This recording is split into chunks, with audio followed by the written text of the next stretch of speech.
Hey, what's going on, Who That Nation? It is yours truly, TJ Jones, the host of the State of the Saints podcast. And I have a very special guest with me here on the State of the Saints podcast, a New Orleans Saints legend, a member of the historic Dome Patrol. I'm talking about linebacker Pat Swilling. Pat, how you doing? I'm doing good, doing great. Thank you so much for being a part of the State of the Saints podcast. I'm just looking at all these accolades right here. 1991 Defensive Player of the Year, two-time first-team All-Pro, two-time second-team All-Pro, five-time Pro Bowl. I mean, you had an incredible career, and it's such an honor, sir, to have you on the State of the Saints podcast, just to take up a few minutes of your time to talk about the team. Thank you. Thanks for having me. Yeah, I know you're on a roll right now. You're talking a little bit about, you're doing real estate now. You've been doing that for quite some time. What made you get into real estate, if you don't mind me asking before we get started? No, my dad has basically him and his brothers, as I grew up, dabbled in real estate. A couple of them were brick mason. My dad used to also buy some houses. They were buying houses, renting them out. So, hey man, when I left Georgia Tech, my thing was to start my own business, and I knew exactly what I wanted to do, and that's to get into real estate. But I wanted to own real estate. I wanted to own more real estate, and my second or third year in the league, I started buying some houses down here in Louisiana and New Orleans. And I went from that to owning shopping centers, to building shopping centers. I do hotels now. I'm doing some boutique hotels. I mean, I build daycare centers. I'm state licensed here, Georgia, Alabama. So I love what I do. It's really it's been very rewarding for me. Yeah, I mean, it's a great business. And my sister, she just recently got her real estate license, so she kind of dabbles in that now. I'm so proud of her. But it's a great business to get to. But back to the football. I mean, you had an incredible career. Some of the accolades that I read off. You were part of the historical Dome Patrol. Everybody knows about that picture, that poster of all you guys outside of the Superdome. Oh yeah. I mean, what was the thought? Who idea was that? Like, when did you all come up with that concept? And did you at that time thought that picture would be historic even to this day? You know what? It was Sam Mills' idea. Sam knew some guys that worked for Costaco's brothers, and I think they've gone out of business since then, but not because of our posters, because we sold thousands of those posters. But Sam called us and said, "Let's do a poster." And I'll be honest with you, back then, you didn't see much of that. Yeah, Sam got us started, and we didn't know what to expect. We all showed up that night, and they brought out that gear, and we put it on, and we all looked at each other, man, and some of our friends were there, and they were like, "Man, that is cool!" And man, we shot that poster, and we had a great time doing it. And man, I tell you what, it is legendary, especially in the Gulf South and Louisiana. You wouldn't believe how many people still call me and send me letters wanting one of those posters. Yeah. I mean, it's a historical poster. I mean, I still see people to this day, with T-shirts on, with those posters on their wall. I mean, it was a historical poster, and you all were a historical lineup. I mean, I was looking at the NFL Network, and they were talking about the greatest linebackers of all time. You guys were ranked number one. So, I mean, it's an incredible honor, to even be mentioning that. And you also talked about your teammate, Sam Mills. I mean, he has been called for the Hall of Fame posthumously. Can you tell us a little bit about Sam Mills and who he was as a teammate and who he was as a human being? Well, I tell you, one of the best teammates I ever played with, and not only that, though, he was a great person. Sam was a guy that really overachieved. 5'9", 225-pound linebacker. I mean, I'll be honest with you. I told someone if it hadn't been for Jim Moore and his love for Sam, it wasn't that Sam couldn't play. It's that no one probably would have given a 5'9" linebacker a look. But I'm gonna tell you something. He played like he was 6'4", about 250 pounds. Man, he knocked those guards on their butt. And I tell you, he was a great leader, great locker room guy. But off the field, there wasn't a better person that you'd want to come to dinner than Sam Mills. I mean, just a class act. from the first day I met him. And we all had a love for each other, man. It was more than just football, man. I'm gonna tell you, it was more than just football. We genuinely liked each other. There wasn't much as far as any jealousy amongst each other. We played together as a team, and that's because we loved and appreciate each other. Yeah. Yeah, I mean, no doubt about it. I mean, Sam Mills is so well respected. I stay out in South Carolina. I'm about 3 hours away from Charlotte. And that opportunity to go to Bank of America Stadium, his statue is out there right now, because of what he contribute not only to New Orleans Saints, but the Carolina Panthers as well. And then, he definitely deserves to be in the Hall of Fame. And you also deserve to be in the Hall of Fame, in my humble opinion. I mean, your humble opinion, and I think everywhere I go around the country, people ask me that question because no one understands why. I'm the only defensive player of the year that in the modern era that's not in the Hall of Fame. My numbers are as good or better than I think 15 guys that are there.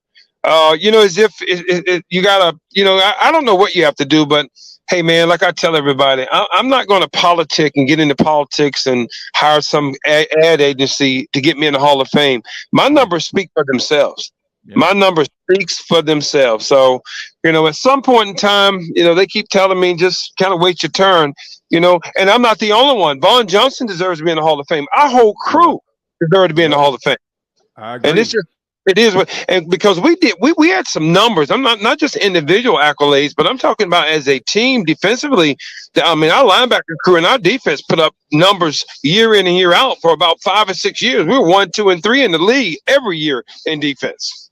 Yeah, I mean, no doubt about it. I mean, I'm looking at your stats right now: 409 tackles, 107.5 sacks, and 6 interceptions. I mean, you have more sacks than quite a few guys that have been inducted into the Hall of Fame. Guys that that recently got inducted. So I'm calling on the Hall. Like, I don't know who's watching this right now, but they definitely deserve, for you to hear your name called as well as the rest of the Dome Patrol. But let's talk a little bit about the Mondays. Let's start with the defense, and I'll start with a guy that wears your number right now. I'm talking to Mario Davis. What do you think about the Mario Davis, and what makes him so special as a linebacker in your humble opinion? You know what? It just has to be that he's one of those guys that plays week in and week out. Some linebackers, some of these guys, they play every now and then. I mean, he's a guy that brings his pail and he comes to work every single day. But it is not only that as well. I mean, his attributes as far as athletically, he's one of the best athletic linebackers in the league. But, I hear so much about his leadership as well. He's a guy that is a complete package. He's a complete package. I love the way he plays, and I've told him on numerous times, he's one of the few guys that could have played with us, but he's definitely one of them because of the way he plays the game. But the Saints are fortunate to get him and to keep him as well. Yeah. Looking at the Saints defense, he's definitely a leader, but their defense last year was ranked like in the top 5, one of the best defenses in the league. And the Saints are going through a little bit of a secession. No longer do you have Drew Brees, a legendary quarterback, Sean Payton, a legendary coach. And they have Dennis Allen now, who has done a wonderful job defensively, but now he's putting on a brand new hat, which is the head coach. What do you think about the Saints, moving on from Sean Payton? And what do you think some of the things they may need to do in order for them to maintain the success they've had over that 5-year span where they have made the playoff constantly? Well, I think what they've done already is keep the same regime for the most part with Dennis in place. So now you got a guy, head coach. He's familiar with everyone on the roster. He's also been a head coach not only with the Raiders, but also when Sean Payton wasn't there a couple times. He's won big ball games. So the continuity is still there. Offensively, you still got 2 or 3 guys that call plays with Sean, even though Sean made a lot of the decisions. I mean, these guys are a guy divvying up plays as well. So, I don't think they're going to miss a beat when it comes down to having guys in place, coaches-wise, to keep the continuity for the players, because players like that. Players don't like surprises. Players want to come, play fast, be in a great situation. But I think the Saints have done a good job of keeping the right people in place. Now we just need to add a few more pieces here Hopefully get the wide receiver back and a few pieces there. And I think the Saint team has a chance to be good. They also signed Jameis Winston. They tried to go after Deshaun Watson, the quarterback, but he ended up going to Cleveland for more guaranteed money. They bring back Jameis Winston. Just based on what you've seen out of Jameis, a few starts that he had, also his really good preseason game versus Jacksonville. Do you think that he has what it takes to lead this Saints team into the future? Well, I thought he was off to a great start. I said it over again. I thought I think it was like 14 touchdowns. He had 3 interceptions before he got hurt. I thought he's off to a great start. I was glad to see that they signed him, because also he's familiar with the offense. He's not a guy that you got to bring in and teach him the offense. So I think those are some things that's really going to help Jameis. And I think, Jameis throws a good long ball. When you look out there at quarterbacks, I don't think we could have done much better than getting Jameis. When you look around the league, you look at the linebacker play in modern day NFL. I mean, it's a completely different ball game than when you all were playing.